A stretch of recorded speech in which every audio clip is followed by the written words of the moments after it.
Welcome to another episode of Timeless Business and Building Strategies. Today, I'm sitting down with Tanh Truong. Tanh, thanks so much for joining us. Thank you for having me, brother. Always a pleasure talking to you. Yes, sir. He is a seasoned commercial real estate investor located up in Ohio. Uh, and he has now done some informative books on commercial real estate investing. So we want to kind of dive in to his books and how he can add value for uh, existing and striving commercial real estate investors. So, Tom, thanks again for sitting down and chatting with us today. Yeah, absolutely. Where do you want me to start, brother? All right, let's start with I know we were just diving in. So you've been working for a long time on these books and uh, writing tons and spitting all your knowledge out. What we kind of dug into is it was so much information, you had to kind of stop and start breaking this thing apart. So let's go back and you've completed and published your first volume at this point. So tell us a little bit about that first volume and then we'll go from there. Well, yeah. So I'll start by saying that I knew nothing about commercial real estate, and I was going down a rabbit hole of looking for information, books out there or YouTube University, things like that, just any free resource that I could get my hands on, and there was really nothing out there. And luckily, I found a mentor who kind of took me under his wing, who's now my business partner, and I was able to learn everything hands on. So the book and everything within the book is pretty much a compilation of everything that I've learned, either hands on or through my colleagues. So I would still say it's a dumb idea today because it took me so long to actually write this book, right?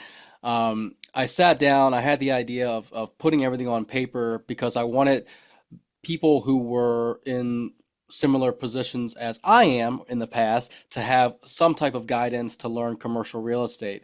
So I sat down for roughly a year. This was 40, 50 hours a week, just grinding away and just vomiting out all these things that I know, right? And then on top of that, you got to learn how to organize everything.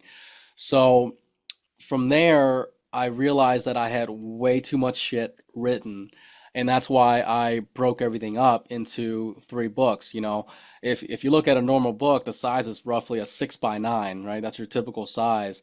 And if I looked at everything that I've written and put it into a book like that, it would have been roughly like 900 pages. And who the hell wants to read a 900-page book, right?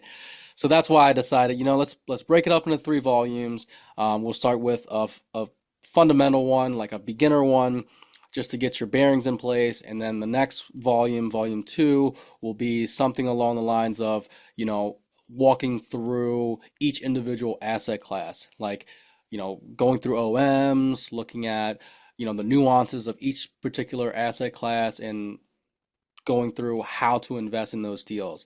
And then thirdly, the third volume will be more advanced level, more like how to raise capital, ways to structure partnerships, getting creative with your deals, things like that. So as of right now, I'm working on volume two, and I had the stupidest idea. I'm just full of stupid ideas today, Tony. But the idea was to take the what I have currently and turn it into a fable. Originally that was kind of my plan, but I was like, it's too much work. I revisited it, and from my perspective as a book reader myself, I really love reading fables. So I'm gonna Interesting.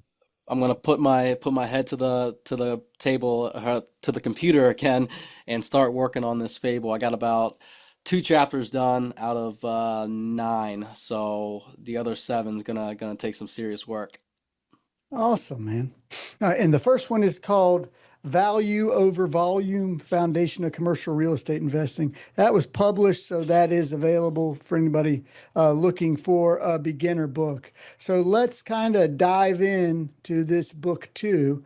I know part of our conversation today is just to kind of go through different aspects in real estate. And one of the things, obviously, I'm most familiar with is construction, development, and that side of the coin and anything else you'd like to talk about. Yeah, so the book is, I try to make it very similar to my voice. So when you're reading it, it would hopefully sound like you're hearing me speak. And I cuss a lot, so there's going to be a ton Mm. of cuss words in there. So a PSA for anyone who doesn't like vulgar language.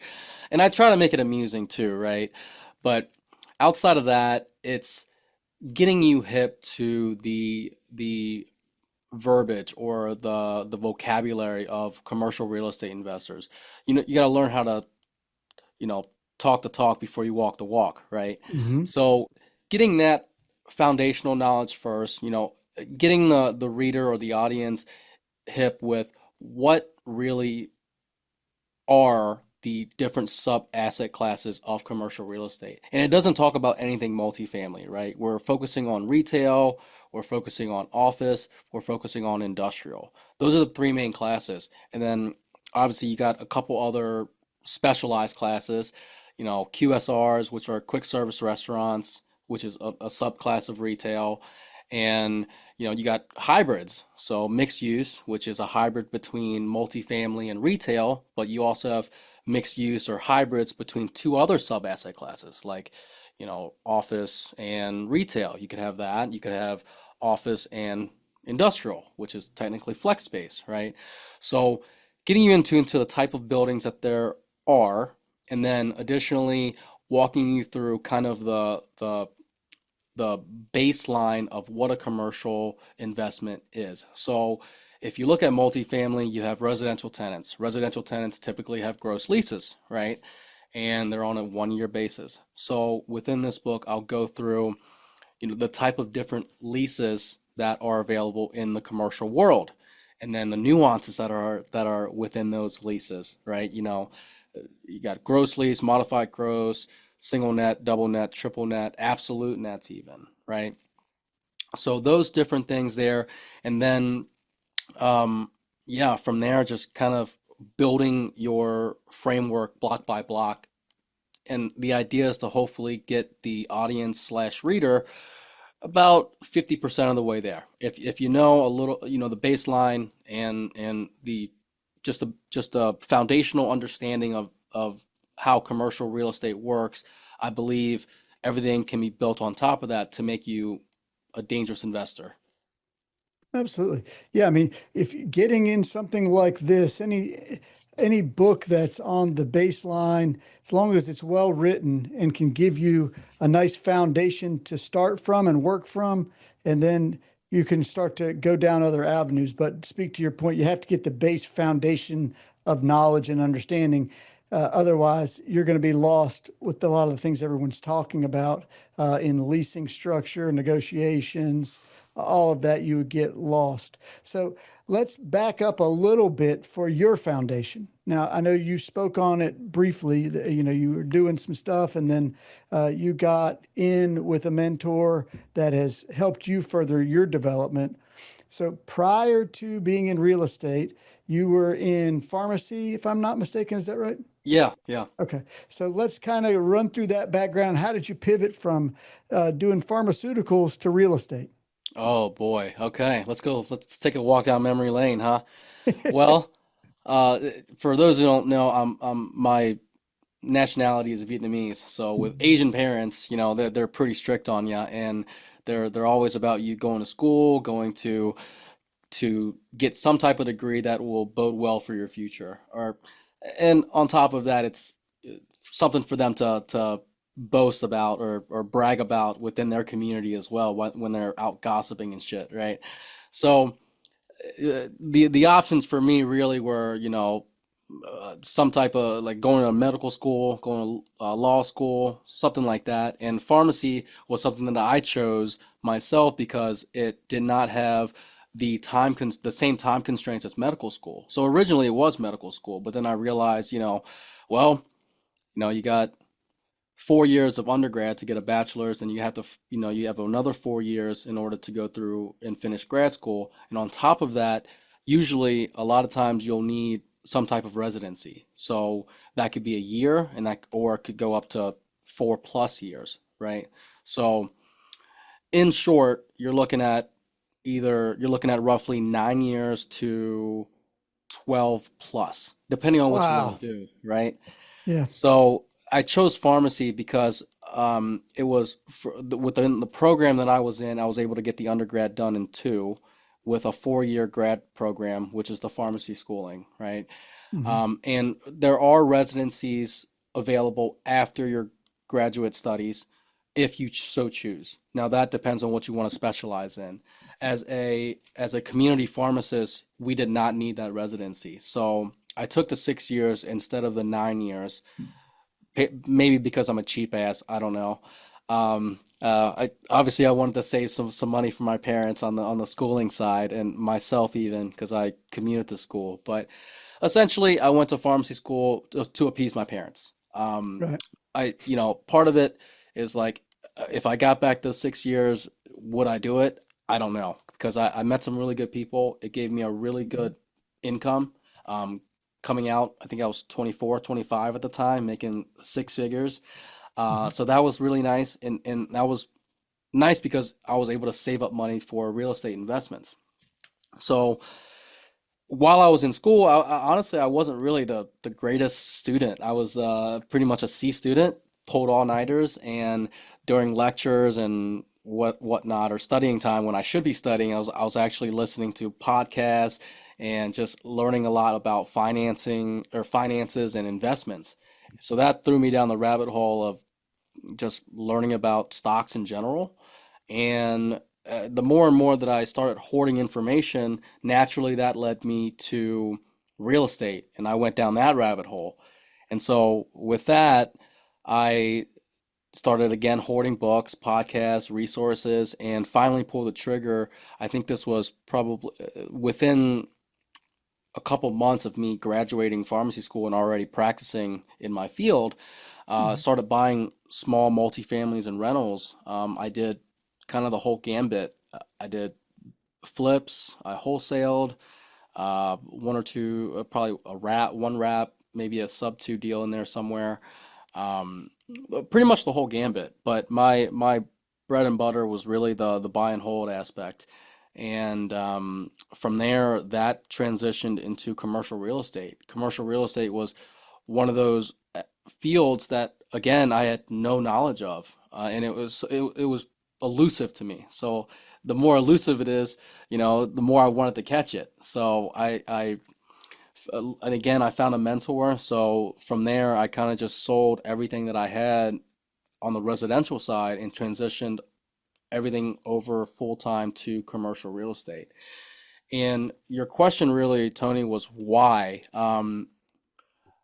So my answer would be it's because within the pharmacy realm, I really, don't get me wrong, I really love the patient care aspect of it. What I didn't love was the corporate bureaucracy.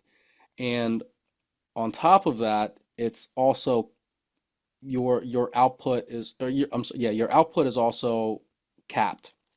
Yeah. So I could input everything and work my ass off and be the best employee there, and my pay would be 0.3% better at the end of the year, right? And it's capped Hmm. at a certain amount. Whereas out here in the business world or the real estate world, more specifically, whatever I put in, I can see some reciprocity. And that is typically linear, Hmm. sometimes exponential, depending on what it is. Yeah, absolutely. So yeah, like with your pharmaceutical work, your time is capped at what you can value your time at. With the real estate, you're able to leverage your time, and then it starts to scale and snowball because everything is reoccurring and doesn't require you. So it's a 24-hour piggy bank that keeps on giving if you do it right. Yes, So sir. Absolutely. absolutely. So that's fantastic. Okay. All right. So we got a good background on you. Now let's get into obviously you've done transition from the residential to the commercial. Now you're full in on commercial.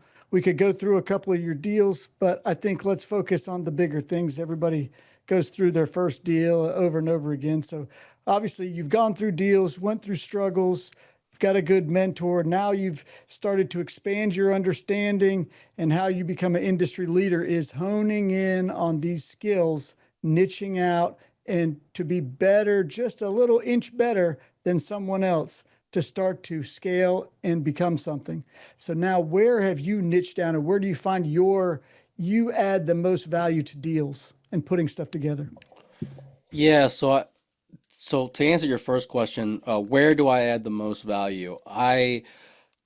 To back up, I think if anybody's read the book Traction or Rocket Fuel, there's two types of people. One, you have the visionary, and then you have the integrator. I am probably 70% visionary and 30% integrator. And I say that because I'm a really shitty integrator. A really good integrator is a CEO that can get in and get everything done right, have the operations or operating procedures set in place. I have that idea, but I'm not good at implementing it. Right. So where I add the most value now in my field is deal finding. Um, I have again in the residential side, I've done a lot of the wholesaling pieces. So for for what with my team now within the commercial realm, that I bring those talents that or skills that I've gathered from the residential side over to the commercial side.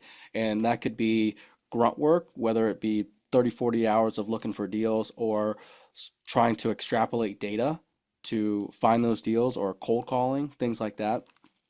And secondarily, um, as a student of business, I think my my other side of adding value is figuring out ways to be more efficient. So it, it might be a practice of traction, but I really love the framework behind it. I am really good at going in and seeing how an operation works and finding ways that they are either just doing a shitty job or two, finding a better way to operate it in some way, shape, or form. Yeah, that's fantastic. So, what Tom's talking about, obviously, he's brought up traction. And so, this is EOS framework, which we talk about all the time on this podcast, which I love. And basically, what you're doing is taking that EOS framework and seeing people that are not properly managing properties and fixing that management with your understanding of how operationally to make things work better, smoother, and in essence, then turns them more profitable. Yes, So, sir. that is a great synopsis, and giving that EOS is a fan. If you have not read Traction, it's one of the best books in the world to read. It helps anyone who wants to be successful in business. And then identifying yourself from rocket fuel, visionary, integrator. A lot of times you want two of those together. Normally form great partnerships. For one person out there driving with the vision of where to go, and another person right behind them to execute, which would be that integrator role. So, yeah, I love that you've done all that. We love to pair that with culture index. So we know on top of that, what traits are specifically being utilized by that visionary and integrator, where their strongest strengths are, in order to partner you with the proper support behind you on those innate traits that don't ever change. Do you guys do any type of that, or do you practice any type of um, trait surveys or following anything to understand yourself or your partner and team better? Currently, we do not. Historically, we have had conversations about it. Our team's pretty small, and we have a good feeling of what each other's strengths and weaknesses are. Mhm. And I don't think it hurts to actually do it, but as of right now, we do not. Oh, okay. All right. Well, I definitely think anybody, as you're growing and scaling, it eliminates, well, especially when you're starting to build up a team and grow that team, it eliminates a lot of uncertainty from an interview, and you just have those backup realistic traits that can't be hidden. They're either there or they're not, embedded from 12 on in life. They don't ever change. So let's dive in a little bit more on your book and kind of go through stuff, and let's see. I know that you've got pieces of your book that you sent me. What can we talk about with that would be helpful? Well, more so, I have not had a lot of experience in the development world, and I'm bad at construction.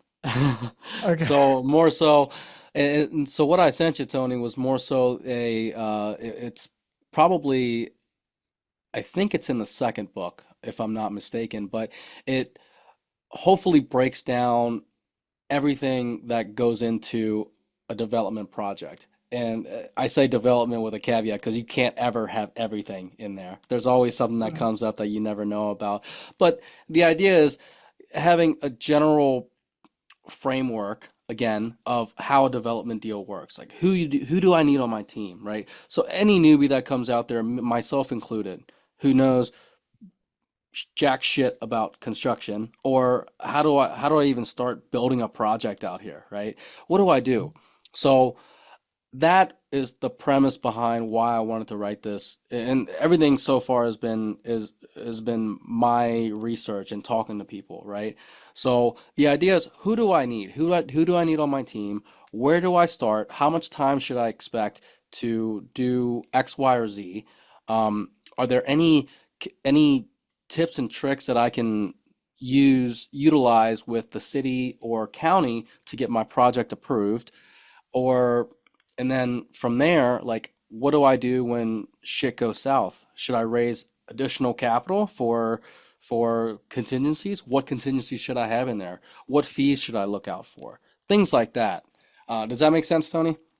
Yep.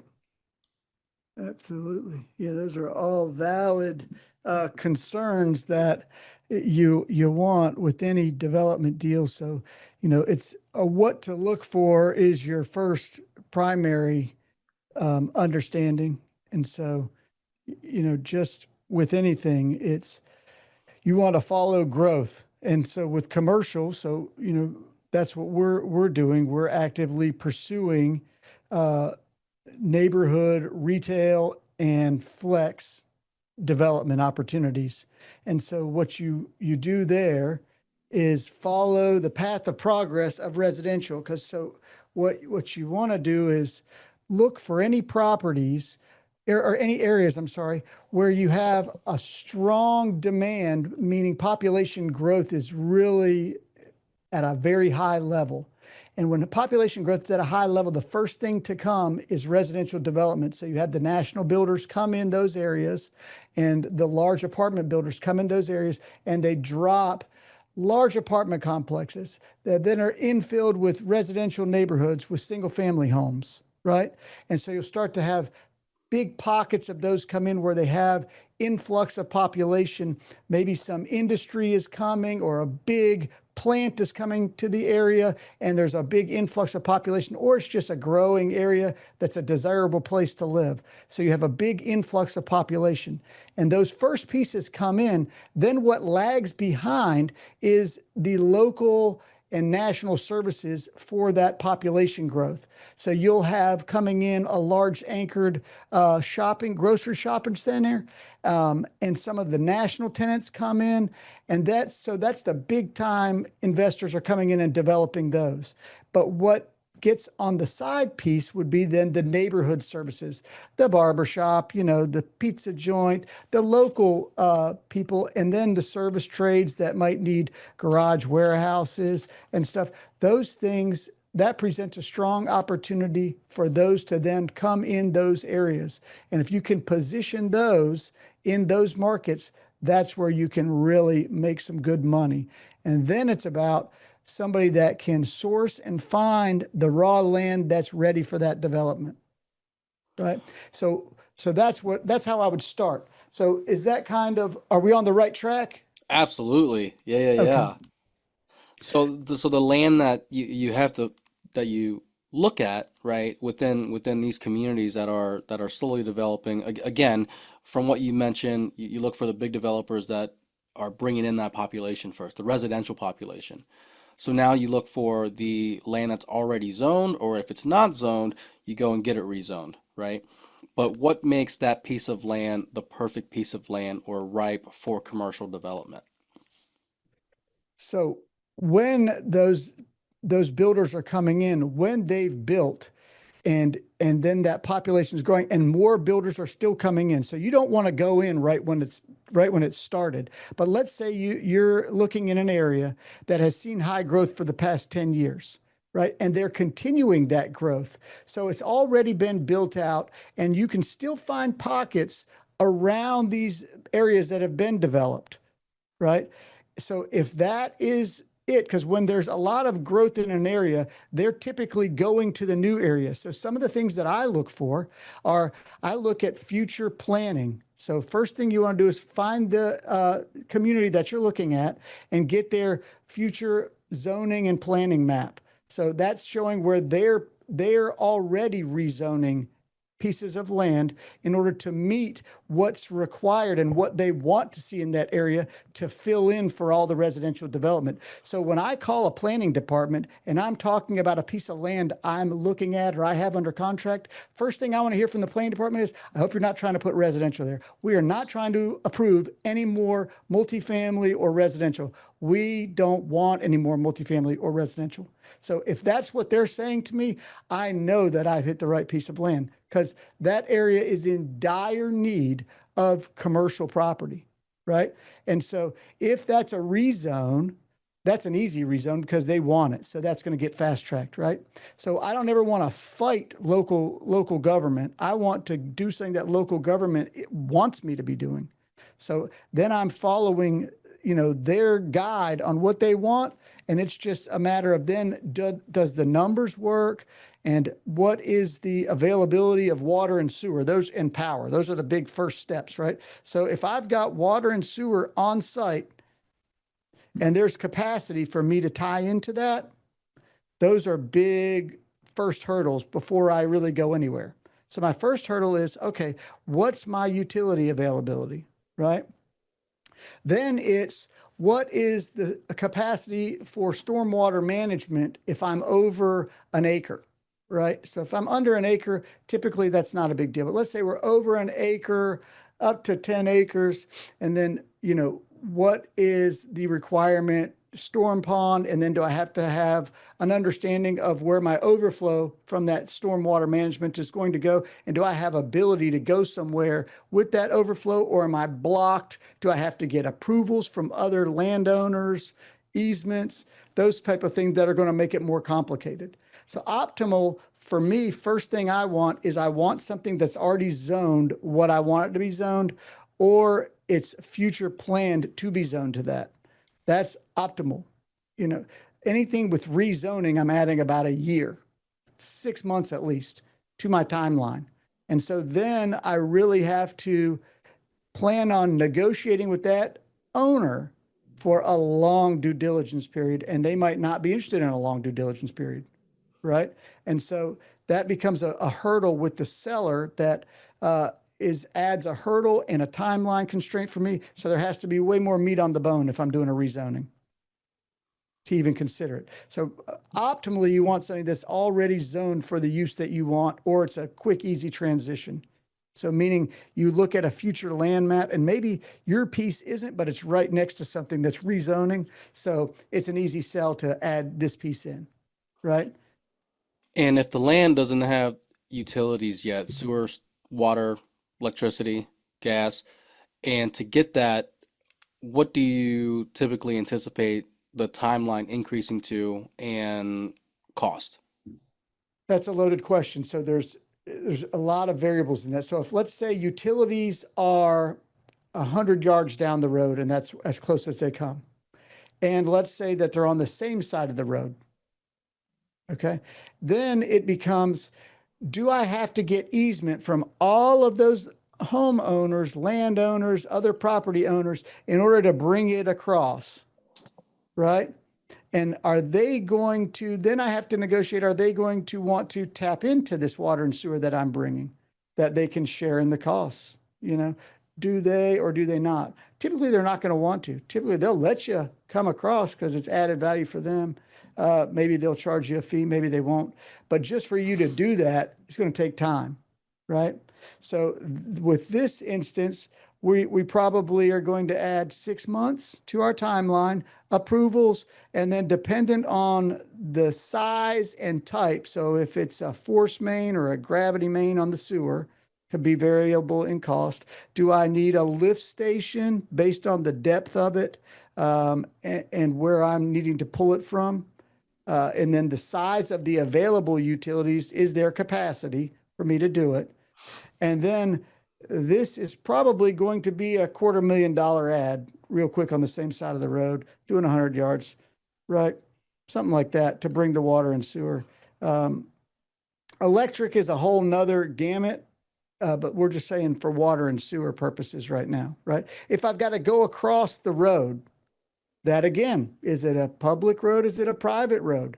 If it's a public road, then the DOT doesn't want you cutting into the road. So you're going to have to bore under the road more than likely. Very expensive. Let's say it's a 4-lane highway, extremely expensive. We could be talking 300,000 just to bore under the road. So this becomes very expensive, which is why this is the first hurdle to overcome. So if you're looking at 1 to 4 acres, I don't know, anything under 5 acres, let's say, you don't want to have to bring utilities because it's not going to pencil. So when you're talking about bringing utilities, it needs to be a big project. So if, let's say we have a master development plan we're putting together with a retail strip, hotels, gas stations, out parcels, all of that, then we talk about bringing utilities. And then what you not only want to work on with bringing utilities is if we go back to that planning department, they might pay to bring you the utilities because they want that development there. So you can then negotiate for utilities to be brought to you. And that would then be something you don't even have to pay the expense for. So if you can lock it up and you know that the town needs this shopping center in this area and there's not a whole lot of other options, but if they go bring you the utilities, you might get them brought a mile down the road to you. It's going to take you years, but this is something that you could do and negotiate and not have to pay for, because that's probably 12 million bucks or something. Right? So not small cost. And then we start talking about the electrical is another hurdle. If you don't have electrical in the area or transformers that can size up for a commercial development in this area, then that's pretty much a non-starter. Aside from entitlements too, the topography comes into play, yes? Ideally, Absolutely. you want something that's nicely cut up for one and not ravinous, or flat Mhm. land is probably the ideal piece that you would want to get everything built on versus Mhm. tens or hundreds of thousands of dollars in dirt work and tree work, yes? Absolutely, yes. So flatness of the dirt, and we haven't gotten into due diligence on it, but yes. So obviously, when you're looking at the topography, there can be some slight drop off, 3, 4 feet. When we start talking about a 6, 10 foot drop off on the property on areas that we want to utilize, this could become a non-starter as well. So I live obviously at the coast. So I live at the beach. So I am flat here. Everything is flat. You can't find a hill forever, right? I mean, you just put a pile of dirt on the ground and that's our hills. Other than that, it's completely flat.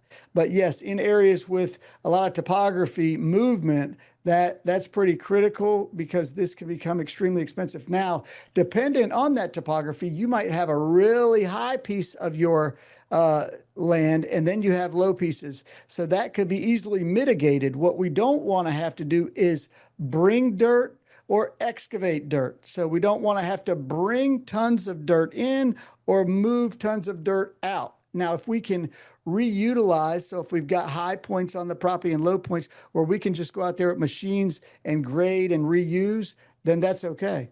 It's where we don't want to have to start bringing dirt in or moving dirt out. So that becomes our second step of, so if we find a good piece of property, it's zoned right, there's utilities available. The very next step is starting to look at the topography and then the quality of that soil, right? So that's step two. So that's the next big challenge is we start looking at geotechnical studies. We get surveys, topography, tree surveys, boundary surveys, right? So typically what you can do is first you can just kind of overlay what you think you can build on a property when you find one you like. So you just go to Google Earth, shoot it, and then you can get any architect can just overlay a site plan optimally if you have a civil engineer that you've reached out to, somebody that understands the parking to occupancy ratio that's required for the area for development. So if we're doing office, warehouse, or retail, or restaurants, or general office, they all in every area are going to have different parking to unit ratio. So every 1,000 feet, you're going to require a certain amount of parking spots, and those are minimums. And so, what can be a big death trap of any development is overbuilding and then underperforming in providing the amount of spaces. So, if you just go to the minimum required spaces, a lot of times you're not going to have enough spaces, which is a deterrent for commercial tenants. So anyway, for the geotechnical studies, when we're talking about that, what you want to do is see that this property has bearing capacity throughout the property. And so they basically do cores where they core down into the earth and tell you what that soil is made of down and how far down do they have to go based on the makeup of that soil in order to get capacity to support a commercial building. So they can just go shoot points if it's a bigger piece of land or smaller piece, or you can draw just on the parcel where you kind of think a building is going to go, and then they're going to go shoot those points, and that gives you a good understanding of if you're going to have a ton of money with soil or not have the capacity to put a building on it. So those are kind of still, we're on step 2. Gotcha. So what's the steps after that? Okay, well, let's stay with step 2 for 1 second. So once we understand that, again, this is all dependent upon the size of the development. So if we run into a soil issue on, let's say, 5-10 acres, that could be a deal killer. If you might run into partial soil issues where they've done some cores and a portion of the land doesn't work, but the rest is okay. That might not be a deal killer because you might be able to put a pond there. It might be wetlands designated. And so this is again with step 2, we're looking at these items. So wetlands comes into play. So we have the wetlands too, we need to look at. So there might be portions of the property that are designated wetlands, and that can be a deal killer or offer potential upside. So going with that, right? So we've got the geotechnical studies, let's say for ideal purposes, this comes back okay. Then we get a wetlands map. You can pull this off of a normal GIS. It'll give you a wetlands map. Those change for areas at different times. So you might have a designated wetlands that you can get looked at by an environmental person in your area. So they'll come out there and they'll say, okay, here's the wetlands. Based on this, we can maybe mitigate some of this. Which means we can buy to utilize some of this, mean we can pay. Maybe it's non-jurisdictional, that it was there at some point, but they update these maps, every 7-10 years. And so maybe it was wetlands. Now it's non-jurisdictional. So you can actually put in an application with the Corps, and then it takes you time. Let's say this takes 4 to 6 months. The Corps can come out, and if you can get that environmental person to say they're non-jurisdictional, and then you get the Corps out, the Corps will write it off, and then you might be able to just fill in those wetlands, and all of a sudden then this piece of property that looked like you couldn't build on it, you can utilize twice as much as you thought originally. So this can be a game changer for the piece of property. So if you're buying a 10-acre piece and it's designated right now as only 6 of those 10 acres are usable, then the seller can only really charge you a rate on the 6 acres, right? But then you take it through and are able to utilize those wetlands. All of a sudden, you've got 9 acres, you've lowered your cost basis per acre. So all of a sudden, then this deal can make sense. It's going to add 6 months to your timeline, but man, all of a sudden, this deal makes a little more sense, right? And so then it becomes back to your original point. What you're good at is deal and negotiations. If you can negotiate that as part of the contract on, tying this land up, because with development, you might need to tie land up for 6 months, 9 months, 12 months. If we're talking about rezoning, you have to tie it up for a year. And so we're at that first point. So, those are some of those first hurdles to go through.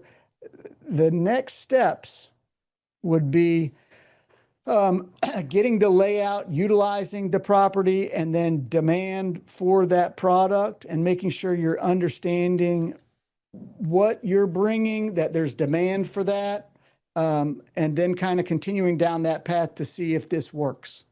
More like a feasibility study. I Yep. see. All Okay. of these pieces are feasibility studies. So you want to get all of these items done prior to your due diligence period ending. And if it's a good piece of property, the seller is not going to give you a long time. So you have to have all your ducks in a row. Because if you drop this ball in my market, I'm not going to get that due diligence period longer than 60 days. And then typically they want you to close within 30, 60 days past that due diligence. And then you have the ability to buy extensions. Those are non-refundable extensions. So you want to get as much done as possible in that due diligence period. So you're basically locking it up, getting a free look. Development is expensive up front because you're going to spend money up front when you don't know.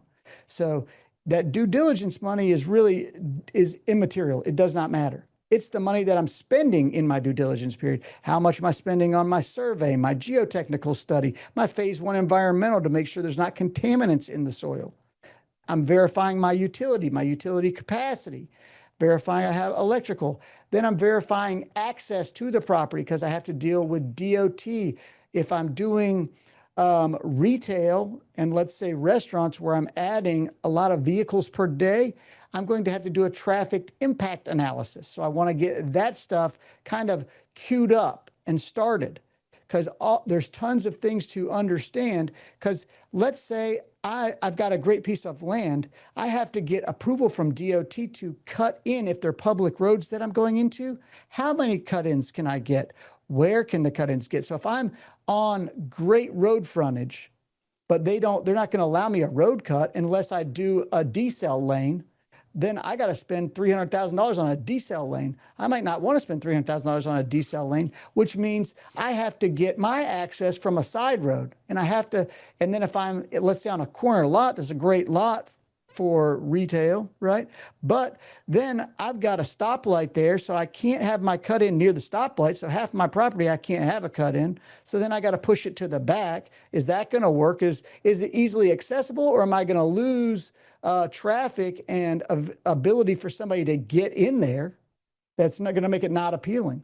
Are they going to have to make a U-turn to get in there? Or is it all left turns? Or is my traffic count going the one way in the morning and it's an easy turn, right turn, and then pulls into my property? That would be a great retail space for coffee shops. But it would be a terrible retail space because everyone then is going to be coming the other way at night for a nighttime restaurant, right? So I have to be aware of all of these things when I'm looking at this piece of property and figuring out who's going to be the optimal tenants for me, everything. So it'd be morning gyms and stuff like everything that's morning where everyone is easy in and easy out if that's a high traffic count access point.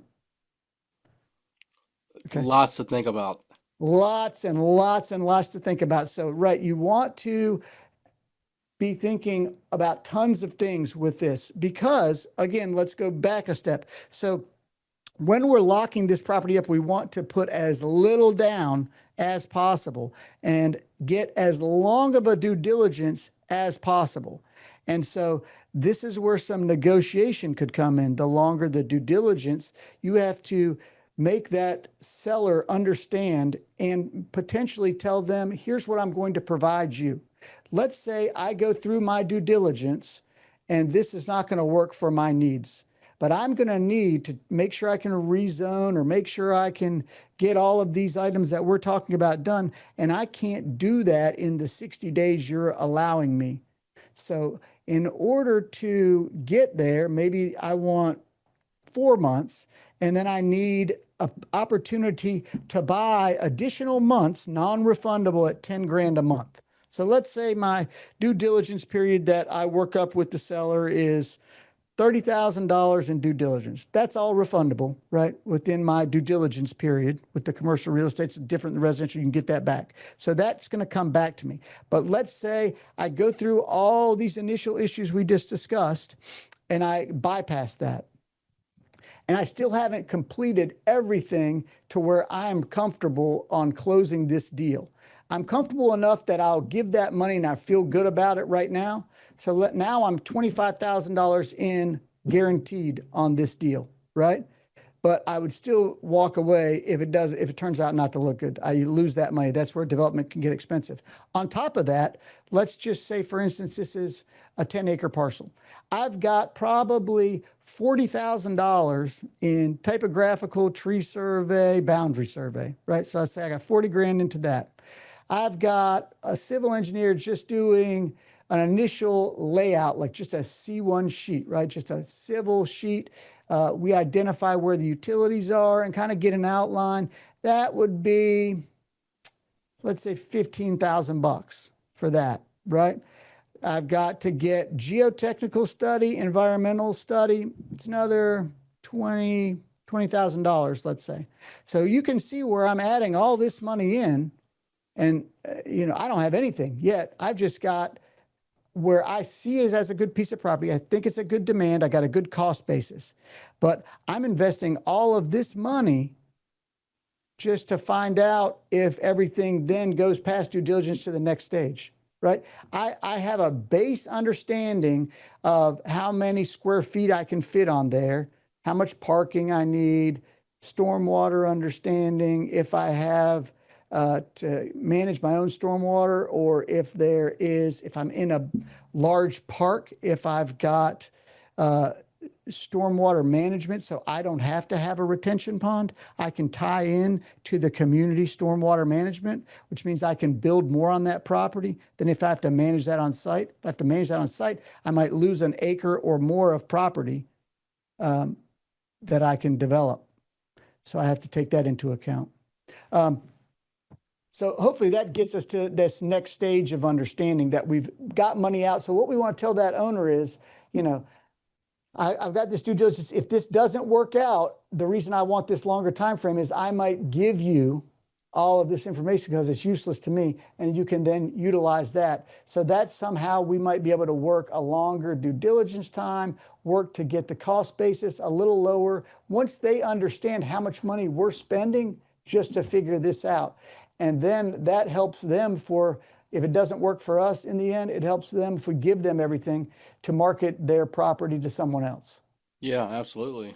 And they've gotten all that for, free. So that's where we might want that timeline extended. So we only would offer that if we're able to extend a longer timeline. Otherwise, why am I going to give it to that? If they're tough and I'm spending, I'm not going to offer that. But Of course, just something yeah, to consider. absolutely. Okay. So then after that is when, if everything is all golden and you got the go, that's when you take over the plot of land. And then, well, obviously with That's when we continue past due diligence. So we're going past due diligence. Now we're vested. So now everything looks good. We feel good. We feel like in this time frame too, we need to make sure we're talking to real estate agents, finding out, clarifying the cap rate, clarifying the desire for this space, kind of running it just through our network and seeing if we're getting people that want to discuss this, have interest based on our timeline. They would want to rent here, getting some of those and having some of those conversations to discuss your proposed rental fee structure and see if that's, workable for these people, timeline, and see if you can start to, get some interest from tenants at this point. I mean, so I'm still assuming we're doing more of a master development plan where this is bigger. yeah, So 10 acres, because this is a lot of time and energy. So you can see with this, when we start looking at 1-2 acres, this becomes a massive undertaking. And typically that's going to be something for like an owner operator that just wants to build their business on the land, not for someone like us to develop where it's going to pencil. It's going to a smaller piece of property, the price per foot is going to go through the roof once we do all of these things that we're discussing. Certainly, yeah, makes So we sense. have that understanding. Then we start to figure out, okay, what type of building type am I going into an area where the building has to have certain facades on the fronts and the sides? Is that a requirement? Am I in a smaller area where they don't even have those requirements? So it's just like I can build whatever. So those are something you have to be concerned with once you start and get into the design process for demand. And then we want to understand the shape of the buildings that so we can fit a certain amount of square foot. We have to understand the directions we want the buildings to face, the frontage of the buildings, and the shape, the width and depth of the buildings, depending on how many units we're breaking out, right? So we don't want a bunch of 20 by 90-foot units because it's like a long hallway and people aren't going to want that, right? You want to try, and you surely don't want anything under 20 feet wide per unit. So you really want to shoot 20 to 25 foot is the normal for like small bay, right? So 25 is optimal. Then 20 is not as optimal, but if you're doing smaller, like 1,200 square foot units, so they're not as deep where that rectangle is still functional, then that might work. Beyond, let's say 60 feet deep, I would definitely recommend going wider to 25 feet. But you don't want to go too wide per bay. And when I'm saying bays, how I'm structurally thinking of these is I'm going to have a column every 20 to 25 foot, and that's going to dictate my unit breakup when I'm setting this design up, when I'm outlaying this design. Then I need to understand what type of building structure am I doing? A cost-effective way would be wood framing. It is the most cost-effective, but you can't build big buildings. And certainly you don't want to do that when you're doing something with more mixed use. So if you're really tight on funds and you're doing smaller stuff, you're going to limit yourself on tenants. That's when you would consider wood construction. Most inexpensive method. Next step up would be a basic pre-engineered metal building. Those are really great options. I'm a Butler building dealer of pre-engineered metal buildings. I'm a big believer in pre-engineered metal buildings, and the versatility Butler offers in that scope is vast. They not only do pre-engineered, they do conventional, they do hybrids. They offer, if you've ever been in a Costco, they have this product called Logistics, which is the truss roof that goes on a conventional building, but these are much nicer. They're all galvanized and they don't need to be finished. They can be up visible. And so you can do massive spans and they're less, the weight is less for the load coming down than traditional conventional steel buildings. So those become some options. And when you're designing and understanding those, the standardized base spacing on a pre-engineered metal building or a conventional steel building is going to be between 20 and 30 feet. If my base sizing is going to 35, 40 foot, that's going to increase cost. It's more customized. It's going to increase the depth of those beams. That's going to cost me valuable space. So when I'm laying these things out, I start to think from that aspect. Then I need to think is, am I going to try and put a restaurant? Do I need a drive-through? Do I need accessibility? And then how am I going to understand my parking, ingress, egress, ingress, in and out on a daily basis, which that traffic impact analysis then comes into play.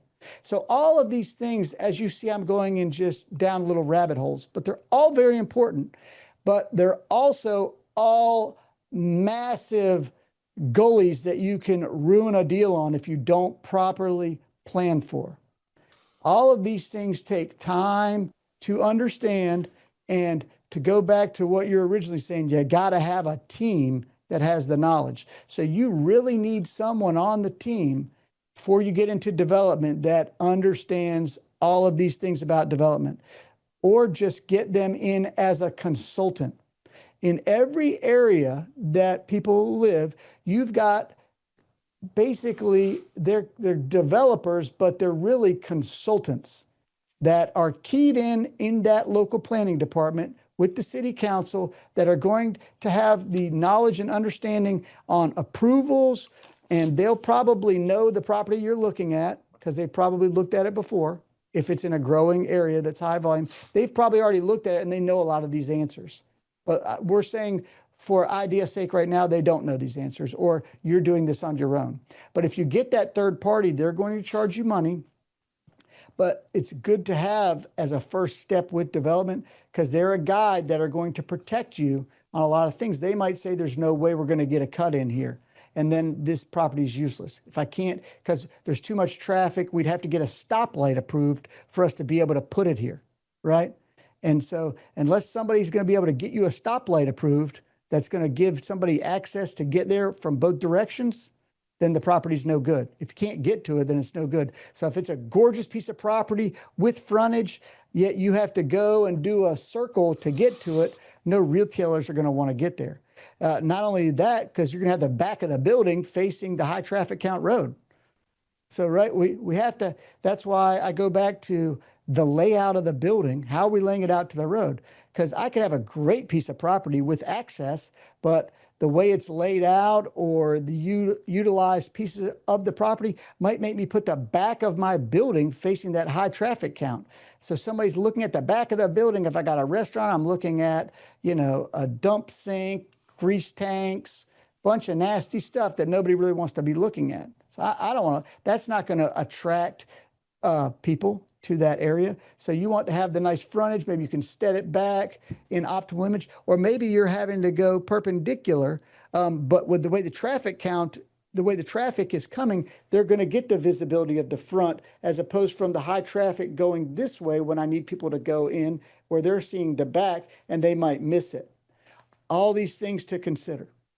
Yeah, I mean, from what you're saying, there's so much risk with it because of all these small little things that you have to think about, or your team has to think about. Because, like you said, if you mess one of these things up, it could be catastrophic Mhm. to the Right. entire So the entire development. thing. So here's an example. When I said traffic count, have you ever looked at a piece of property when you're looking at existing property that's a great location, great retail space, and for some reason this thing cannot fill up? It might have one tenant and they got two vacant. Let's say it's a 10,000 square foot building. They got one or two tenants and then the rest is vacant.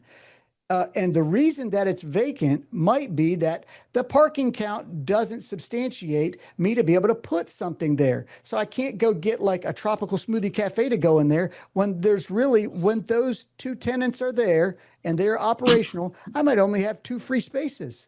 And maybe those two free spaces block my ability to even have a drive-through lane there, even if it's set up for a drive-through. But then once I have that, by the time they're turning around the corner, they're blocking all the parking spots and it's not accessible. So that's probably why that place went out of business and it's vacant and it hasn't been filled up. So that's like, even on existing buildings, you see these things.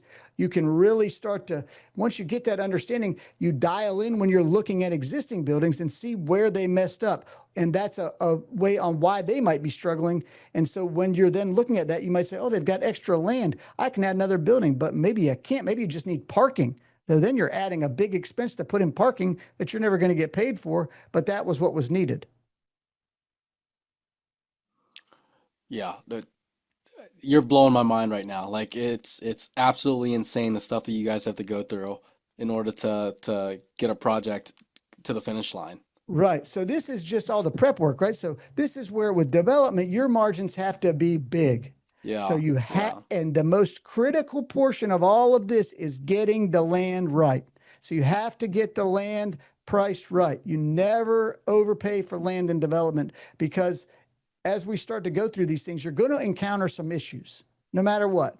Every development is going to have issues you're going to encounter. So you have to have that land at the right price to be able to substantiate and make this work, which is why you need to get something at least 5 acres, in my opinion, to do anything like this, depending on the density of what you can put.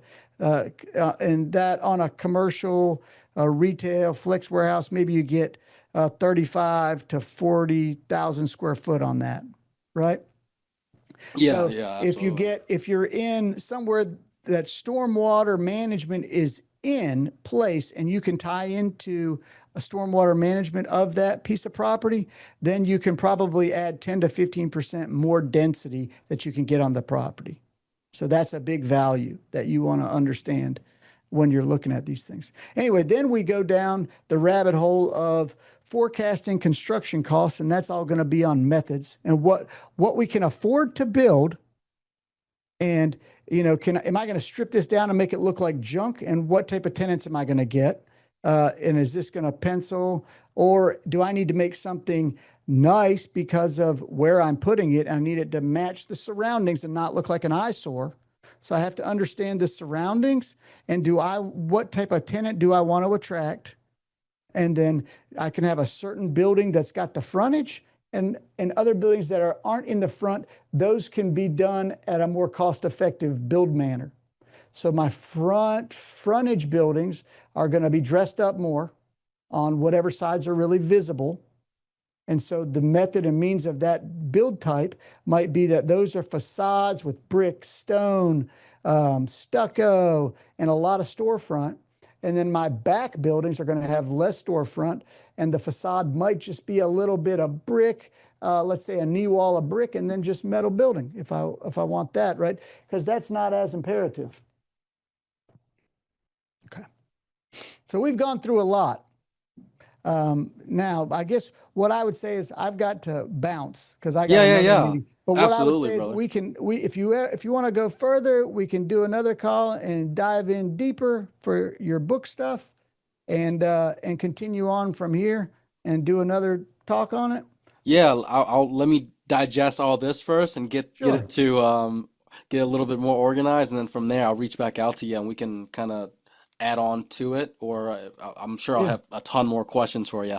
Yeah, absolutely. Yeah, and I'll send you this too so you can kind of go through it and then we can circle back. But Yeah, yeah, brother. thanks so much for joining and sitting and chatting with me today, man. It's been awesome. Brother man, likewise. Appreciate your time so much. All right, Tom. Have a great day, sir. We'll See see ya. you.